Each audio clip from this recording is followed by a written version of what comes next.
Marc, chapitre 1.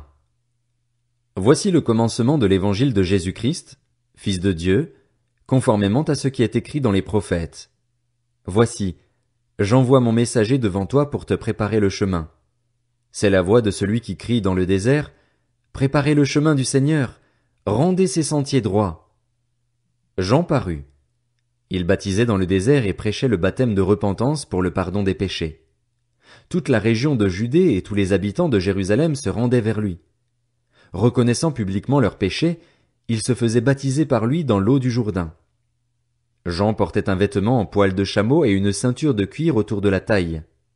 Il se nourrissait de sauterelles et de miel sauvage. Il proclamait « Après moi vient celui qui est plus puissant que moi, et je ne suis pas digne de me baisser pour détacher la courroie de ses sandales. Moi, je vous ai baptisé d'eau. Lui, il vous baptisera du Saint-Esprit. » À cette époque-là, Jésus vint de Nazareth en Galilée, et il fut baptisé par Jean dans le Jourdain.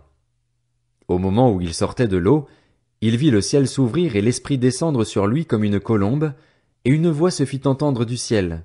« Tu es mon Fils bien-aimé, tu as toute mon approbation. » Aussitôt, l'Esprit poussa Jésus dans le désert où il passa 40 jours, tenté par Satan.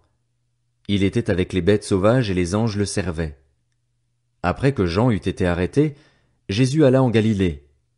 Il proclamait la bonne nouvelle du royaume de Dieu et disait « Le moment est arrivé et le royaume de Dieu est proche. Changez d'attitude et croyez à la bonne nouvelle. » Comme il marchait le long du lac de Galilée, il vit Simon et André, frères de Simon, qui jetaient un filet dans le lac. C'étaient en effet des pêcheurs. Jésus leur dit « Suivez-moi, et je ferai de vous des pêcheurs d'hommes. » Aussitôt, ils laissèrent leur filet et le suivirent. Il alla un peu plus loin et vit Jacques, fils de Zébédée, et son frère Jean, qui étaient eux aussi dans une barque et réparaient les filets.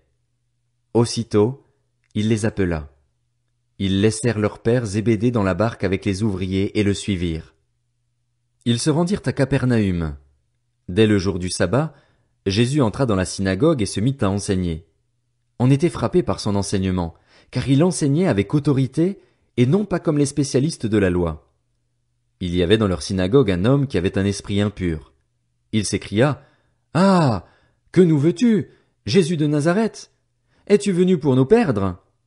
Je sais qui tu es, le Saint de Dieu. » Jésus le menaça en disant « Tais-toi et sors de cet homme. » L'esprit impur sortit de cet homme en le secouant violemment et en poussant un grand cri.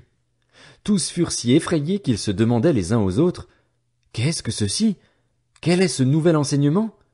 Il commande avec autorité même aux esprits impurs, et ils lui obéissent. » Et sa réputation gagna aussitôt toute la région de la Galilée.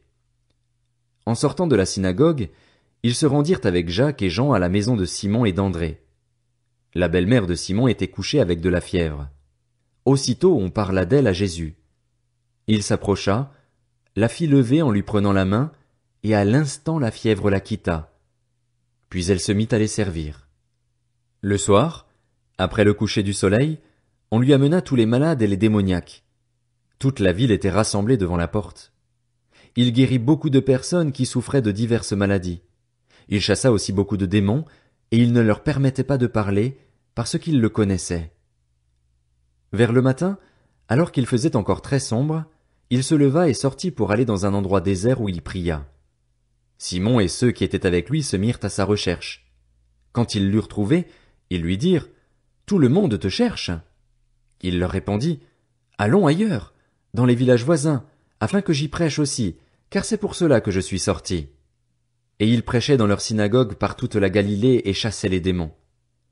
Un lépreux vint à lui et, se jetant à genoux, lui dit en suppliant « Si tu le veux, tu peux me rendre pur. » Rempli de compassion, Jésus tendit la main, le toucha et dit « Je le veux, sois pur. » Aussitôt la lèpre le quitta et il fut purifié.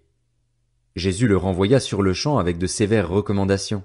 Il lui dit « Fais bien attention de ne rien dire à personne, mais va te montrer au prêtre et présente pour ta purification ce que Moïse a prescrit, afin que cela leur serve de témoignage. » Cependant cet homme, une fois parti, se mit à proclamer partout la nouvelle et à la propager, de sorte que Jésus ne pouvait plus entrer publiquement dans une ville. Il se tenait dehors, dans des lieux déserts, et l'on venait à lui de partout.